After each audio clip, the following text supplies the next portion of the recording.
Mas pensando agora, a gente está falando disso sobre inovação, sobre estratégia, a lógica de hub de tecnologia. Porque um hub de tecnologia, na verdade, você está abrindo a sua casa para vir gente de fora. Me conta um pouco como foi o primeiro Espaços e como está hoje essa integração, digamos assim, da Caixa com o ecossistema através desse projeto TEIA. Antes do projeto TEI, a gente já tinha tido uma tentativa. Não foi uma tentativa, na verdade aconteceu. A gente teve um espaço de inovação dentro da USP, lá em São Paulo. Foi um projeto assim muito bem estruturado, muito bacana, mas a gente teve o problema da pandemia. Foi bem na época da pandemia e a gente tinha todo o espaço ia ser mais físico do que digital, do que digital. A gente não tinha pensado muito no digital. A gente tinha pensado em a gente fazer tipo um espaço de colaboração ali com os professores, enfim, né? Para sair alguns projetos da universidade para a Caixa e da Caixa também aportando ideias de projetos para a universidade. Sim. Então o projeto era muito bacana, mas esse time da pandemia acabou que atrapalhou um pouco. E aí, logo em seguida, a gente começou a pensar nesse hub de inovação, mas de uma ideia assim, ainda muito assim, sem muito formato. Quando veio o programa de transformação digital, que uma das frentes da inovação no programa de transformação digital era a gente ter um hub de inovação, aí que a gente começou a estruturar. Aí teve todo um trabalho de fazer benchmarking, tanto em outros órgãos governamentais, quanto com outros bancos também. E aí a gente se deparou com a seguinte situação. Os outros hubs dos outros bancos que a gente tem, eles na verdade são hubs que são mais para fomentar negócios para o próprio banco, o que é bacana, porque fomenta todo um ecossistema que também quer fornecer ali para o próprio banco as soluções, o que a gente também pretende fazer. Mas o nosso foco principal do hub do Espaço TEIA, ele já nasceu para ser um hub de soluções para governo e soluções de governo. Então, a gente quer que seja um espaço em que a gente aproveite o braço que a Caixa já é para o governo, para as 3 esferas do governo, tanto federal, estadual quanto municipal, para a gente usar esse hub para servir o governo e ao ecossistema de inovação também. Que a gente consiga ser um hub mesmo, uma ponte entre as startups que estão ali com soluções e elas querem fornecer essas soluções para o governo. Claro. Muitas vezes elas não são GovTechs de nascença, mas elas querem se tornar provedoras de governo e a gente sentiu essa dor conversando com as startups, que existe uma dor muito grande, que é o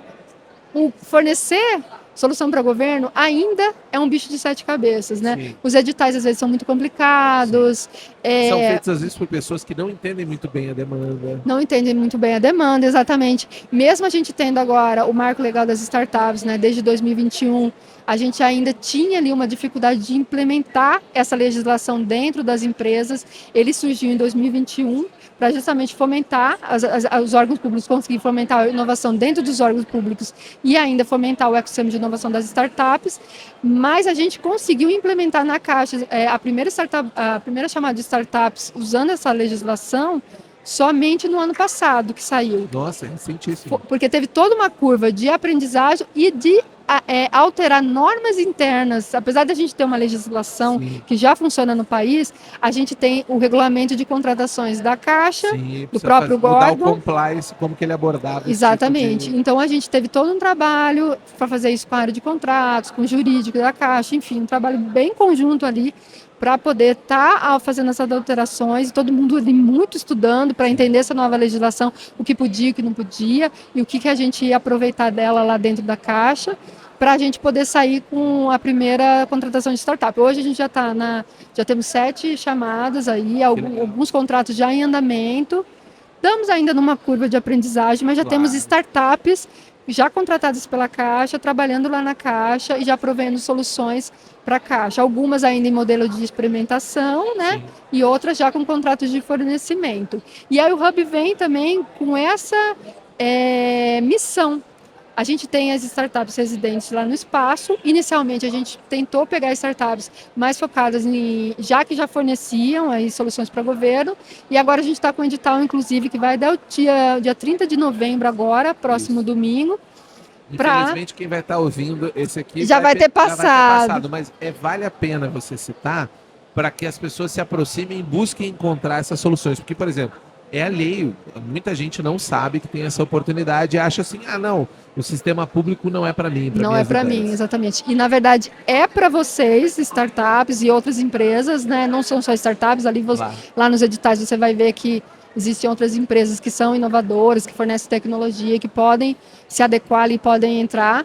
A ideia é a gente sair daquela bolha de só contratar empresas que já têm um background muito grande, Sim. empresas grandes, que é o que acontece com a legislação de licitação A lei normal, geral né? de licitações, Que se você pegasse ali a startup não, as startups, as empresas que eram nascedoras, que tinham pouco tempo de vida, enfim, que tinham pouco capital, elas não encaixavam ali. Então essa lei ela vem para resolver esse você problema. não conseguir investir em algo novo que está no momento de nascimento dele. Exatamente. E aí se criou um déficit muito grande de tecnológico dentro das empresas públicas por conta disso, porque a gente não consegue mais, nesse cenário atual, né, com essas mudanças constantes que a gente tem nesse mundo, né, bunny que a gente vive, a gente não consegue mais inovar só com capital intelectual interno da empresa. Sim. A gente precisa das parcerias, né? A gente precisa das parcerias com os outros órgãos, com outras empresas. A gente tem feito parcerias com Big Techs e principalmente com as startups, né? Porque eles estão ali, Sim. né? Eles são focados, eles estão ali sempre focados, eles têm um nicho específico, então a gente consegue resolver dentro ali pegando uma startup para resolver uma solução, outra para resolver outra, e a gente quer conseguir fazer isso. A startup resolveu uma solução, sei lá, para um ministério.